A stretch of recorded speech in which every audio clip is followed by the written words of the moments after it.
Hi, everybody. I'm Brittany Lewis with Forbes Breaking News. Joining me now is Mike Ter Maat, Vice Presidential Nominee of the Libertarian Party. Mike, thank you so much for joining me. Thank you, Brittany. It's good to be with you today. It's good to have you. We spoke to your running mate, Chase Oliver, just yesterday, so I'm excited to get your perspective. But to start off the conversation, I thought it would be fun if we brought it back to the beginning. Why did you decide to jump into politics? Well, I think that the Libertarian Party has to play a major role in American politics going forward, and I believe that I could affect the process a little bit. As you know, we lean very hard into my own personal background in public policy and public service, and I feel very strongly that that background brings some credibility that is important, particularly when pushing the ideas that we do push, which are, of course, some of the most transformative in all of politics.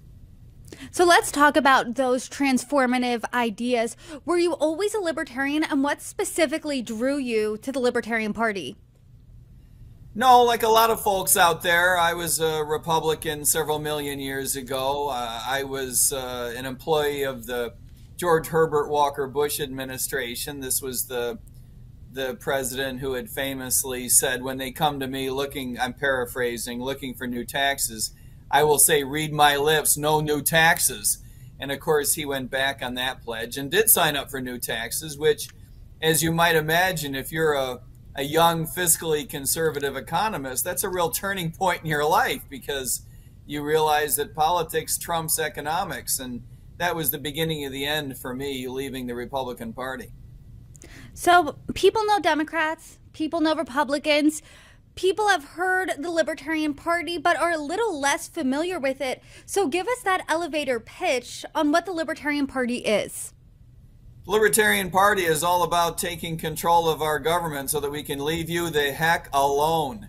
The Libertarian Party's philosophy is basically the same as what our founding fathers is, which is our government is there to protect us, to protect our liberty, and that's it. The government should not have a role in regulating our economy or regulating your bodily autonomy, telling you what you should do either in your personal life or in your financial life. Third parties, as you know, often get a bad rap that they are the spoilers of the two-party system. You vote for a third party. Essentially, critics say you're throwing away your vote. You're tipping the scales to get someone else in office. What do you say to that spoiler argument? Which is ironic, because it's actually, in my view, the opposite, which is true. If you are voting for something other than your values, you are wasting your vote. And so I would invite Republicans who joined the Republican Party like I did, believing that was an organization that would stand up for free trade, free markets, a deregulated environment, fiscal conservatism. You know, you and your party have gone in two different directions. If you're still voting for that, you're sending the signal that the Republican Party is on the right track. And it's not true. So stop throwing away your vote. Vote for some change that actually aligns with your personal values. And I would say the same thing to folks out there that joined the Democratic Party, as most of my family did, which is to say, believing that that's an organization that would stand up for your First Amendment rights, right? That would stand up for peace, that would stand up for some real sense of social liberalism. Wow.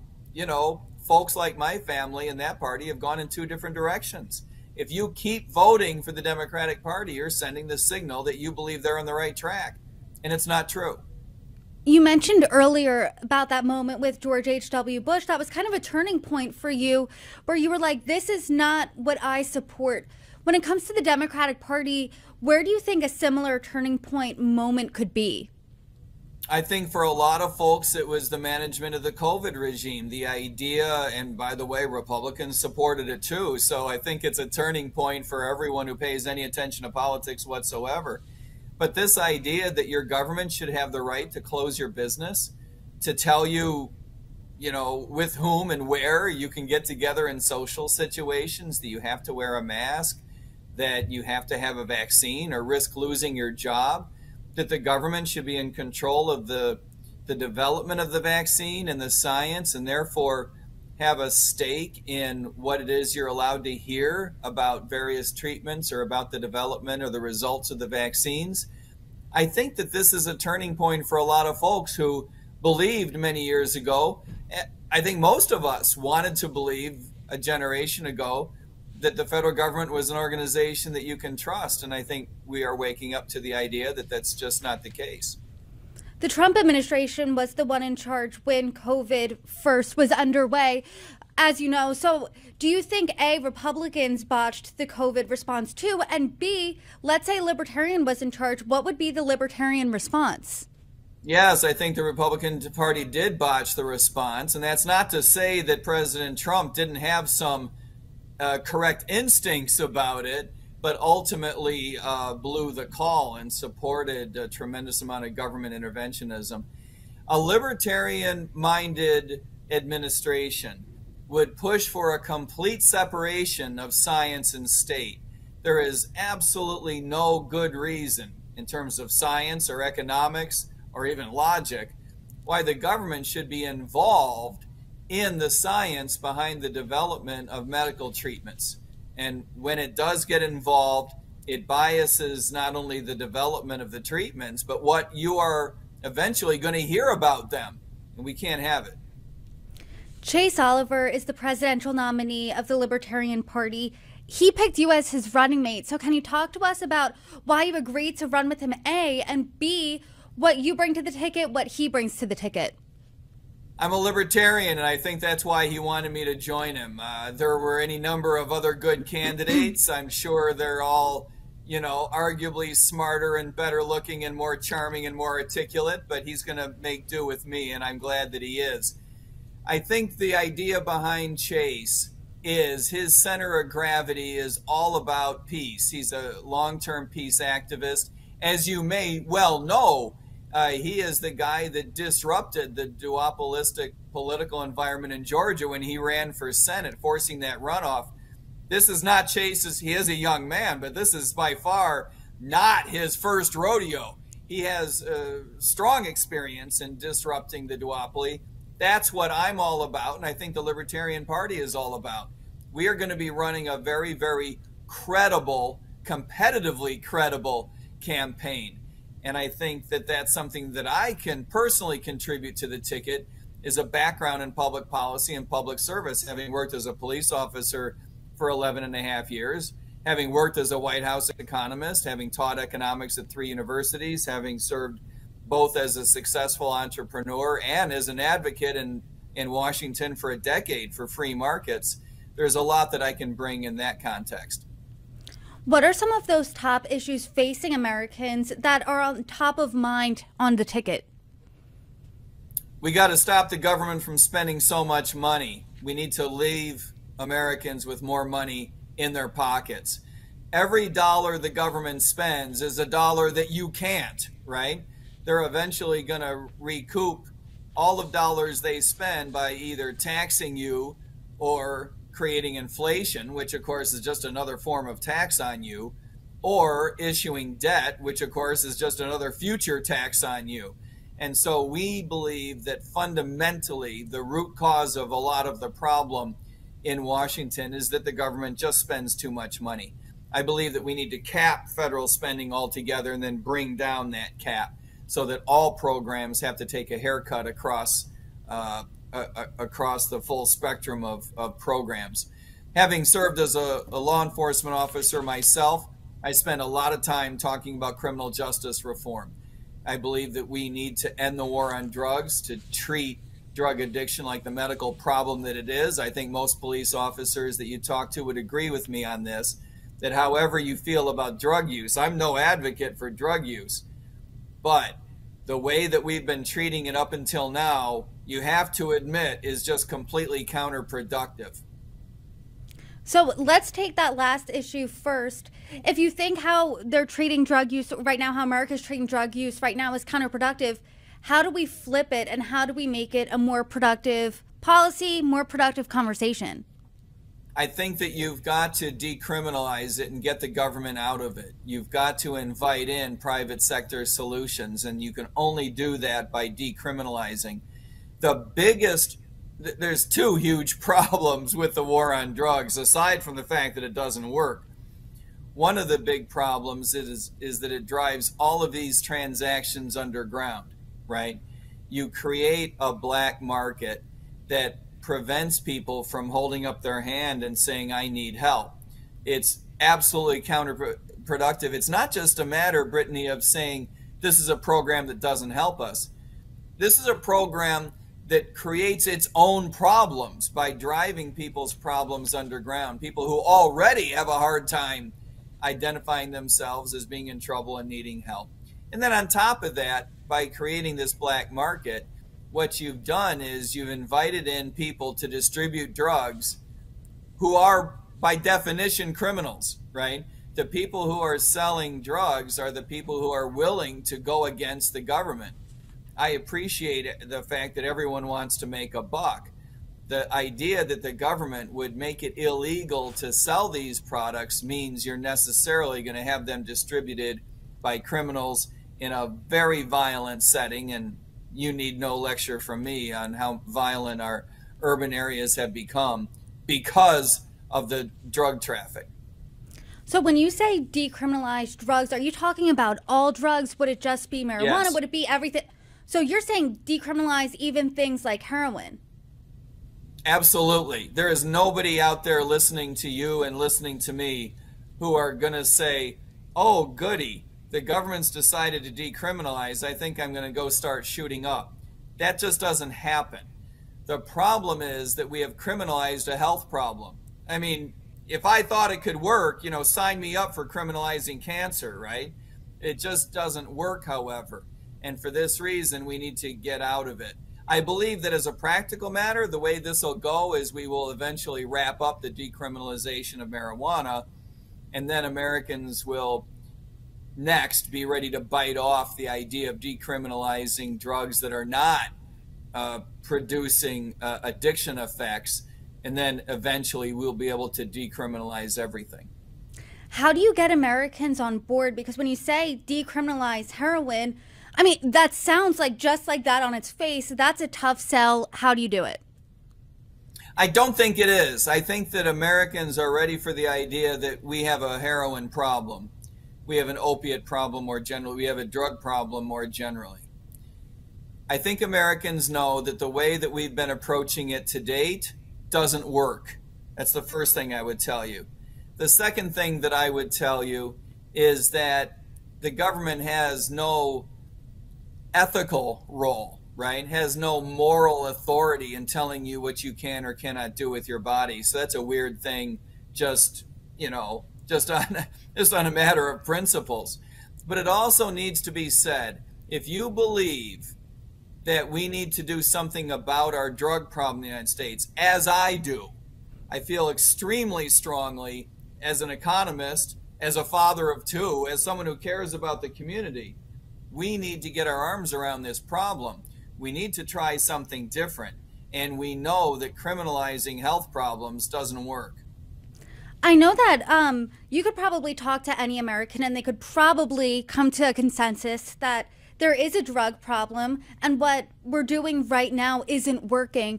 So how does decriminalizing work? Because like you said, I mean, if you say, hey, I'm decriminalizing heroin today, I mean, most people aren't going to go, okay, let me go try it. But how does that get people off of drugs? Yeah, it's not just most. I would argue that virtually nobody is going to pick up a heroin needle just because we decriminalize it. I think that's an important thing to say out loud. There are two things that are going to happen. One is that people will be more apt to be able to approach the medical profession and say that I have a problem. They're more apt to reach out to family, to friends, and say that I have a problem. I think that you'll see a burgeoning in the private sector of solutions to which people can reach out. But even more specific than that, let me lean on my experience as a police officer. By the way, a police officer who many times has done CPR on young men dying from fentanyl overdose. The reason this is so dangerous, and we're talking about 100,000 deaths in the United States alone on an annual basis, we're approaching this number. The reason this is so dangerous is because people are taking fentanyl without knowing exactly what's in the product they're using. They don't know how much. They don't know the strength. They don't know the extent to which it's fentanyl versus something else. In many cases, they don't know there's any fentanyl in it at all because it's so powerful. It's hard to control, but it's an easy alternative to more expensive drugs. And so people will lace products with fentanyl in order to create a product that's cheap for them to distribute. So now you're using a product you don't understand. This is where overdoses come from. The vast majority of overdoses are not young people saying, I just want to try something much, much stronger. What it comes from is not understanding what it is that you're using.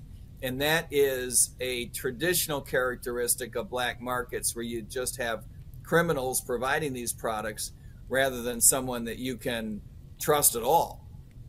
I do want to pivot to another topic that you did touch on, and that was the economy and inflation, which continue to be top issues facing Americans. I know that you proposed capping federal spending. How specifically would you do this? Let's say you're in the White House. You mentioned inflation, you mentioned spending, so I'm going to take two bites of the apple real quick. I do believe that we need to end the style of monetary policy that we have in the United States. The reason it continues to be top of minds for many Americans is because it continues to be a problem.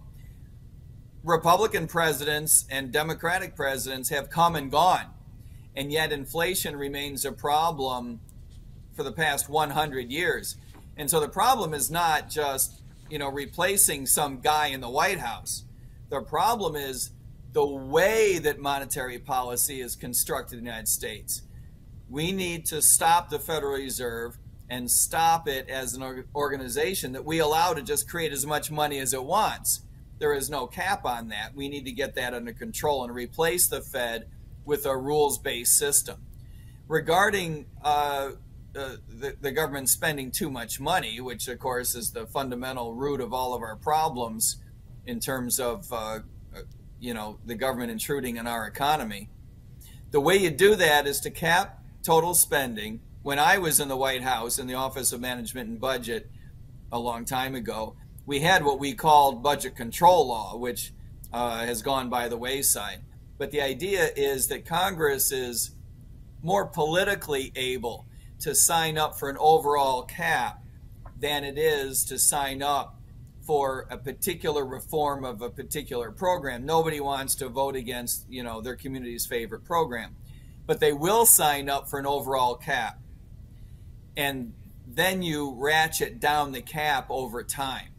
And you need to ratchet it down in nominal terms so that in real terms, inflation adjusted terms, you bring it down pretty dramatically. As you know, we are way over 100% of GDP in terms of how much debt our federal government has racked up.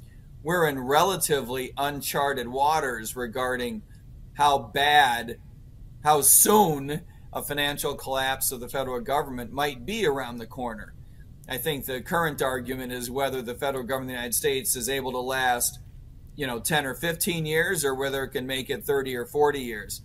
But there is no argument that says it's on a long-term sustainable path.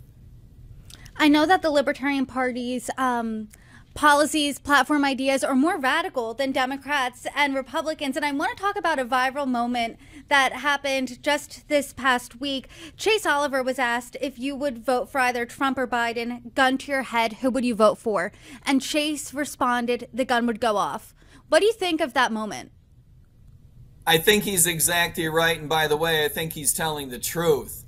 Chase is a guy who is just that dedicated. If you asked him whether he would give his life to avoid one of these two guys from coming to power again, he would absolutely do it. And you can sign me up for that idea as well. What we're talking about, Brittany, is saving this nation from a train wreck, the rails to which we're on right now. This government cannot last on the path that it's on past the middle of this century. That is not something that I'm just expressing an opinion. That's just math. That's just arithmetic, right? The question is, what are you going to do about it? And there's just no reason to believe that the Republican Party or the Democratic Party are going to provide any solutions. They haven't talked about cutting back spending. They haven't talked about cutting back the projection of military power. They haven't talked about switching from the type of organization that bosses you around to the type of organization that just protects your rights and your liberty. There's no reason to believe that they're going to make any changes at all. So you really think that the situation in this country is so dire that you would literally rather die than have Biden or Trump go to the White House again? Absolutely. I'm surprised you find that an interesting question. I think that there are a lot of Americans who would agree with me. And so I know polling does suggest, though, that when third-party candidates are in the mix with President Biden and former President Trump, one of those two candidates is the winner. So who do you think is more equipped for a second term, Biden or Trump? I think Chase Oliver would do a damn good job with a first term. I hesitate to even suggest that one of those other two guys that you mentioned is equipped. You said more equipped. I think a lot of Americans are afraid that Joe Biden is not equipped to finish out his first term.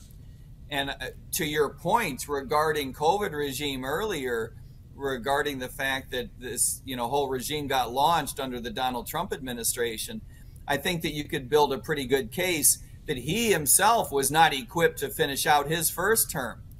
And so I think that that's really where the argument is. Did these guys demonstrate that they're able to make their way through 4 years without violating our rights? And the answer is no. So then what's next for the Chase Oliver, Mike Ter Maat ticket? What are you doing next between now and November?